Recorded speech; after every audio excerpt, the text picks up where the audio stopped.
Heyo everyone, welcome back to a new video. It's been a long time I've actually filmed because this was the end of my school year. Now it's holidays, so I'm very excited to be doing a lot of new videos. But now today, without further ado, we're going to talk about one of the world's greatest gangsters, one of the most famous one that actually lived on our planet. We're talking about Al Capone. So if you're ready, let's dive a little bit deeper into the life of Al Capone. So if you're ready, let's go.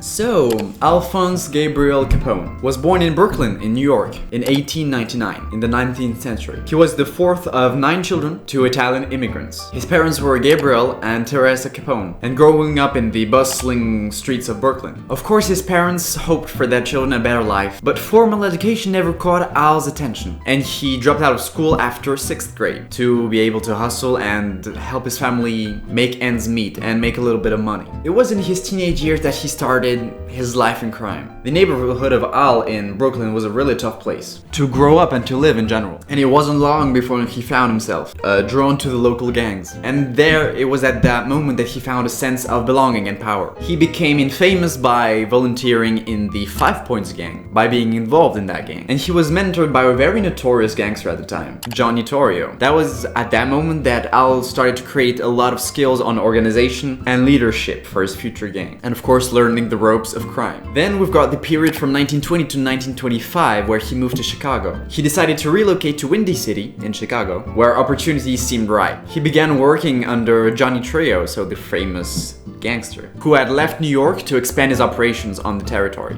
Al saw an opportunity to make his mark during Prohibition. The Prohibition era was when alcohol, well, the sale, the production, and the distribution of alcohol was illegal. It was a time of speakeasies and bootlegging, and Al found his calling, we might say. Now let's talk about his rise to power. From 1925 to 1931, these 6 years were what created the persona of Al Capone. His moment to shine arrived when Johnny Torrio decided to retire, leaving all of his empire to Al.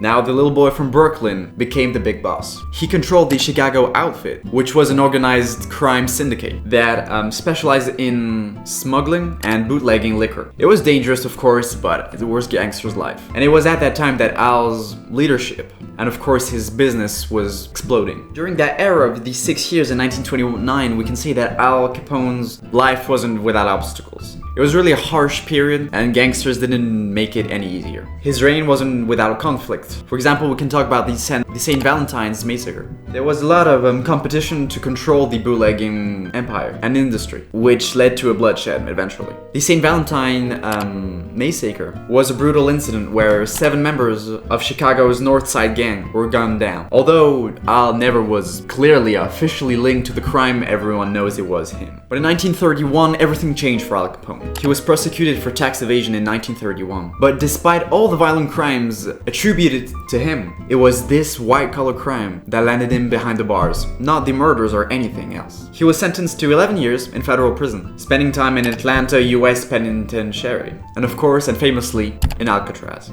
He eventually went out of prison in 1939 after serving 8 years in prison. And after his release, Al was a changed man. His health had deteriorated a lot due to neurosyphilis. And the once powerful crime lord spent his remaining years out of the public eye and out of Chicago and New York, and went to Palm Island in Florida instead. Despite paying a lot of money for a lot of treatments, his health couldn't stop deteriorating, so he eventually died in 1947, at the age of 48. In many ways, Al Capone's life was a reflection of the turbulent era he lived in, marked by economic struggles, the Prohibition, and the rise of organized crime, a lot being made by him. This is the second time I'm talking about a criminal, and actually, this is what I call the Amazing Life saga. Amazing not in a way very positively, but because they had such a unique life. And maybe you learned a few things about Al Capone. I sure did. I did a lot of research for this video, and I tried to do a really short video, like 5 minutes, for you to understand the persona that he was. I hope I found a few photographs of him to show you. So there it is. I really hope you liked this video. If you could like and subscribe, it would be my pleasure to see you again.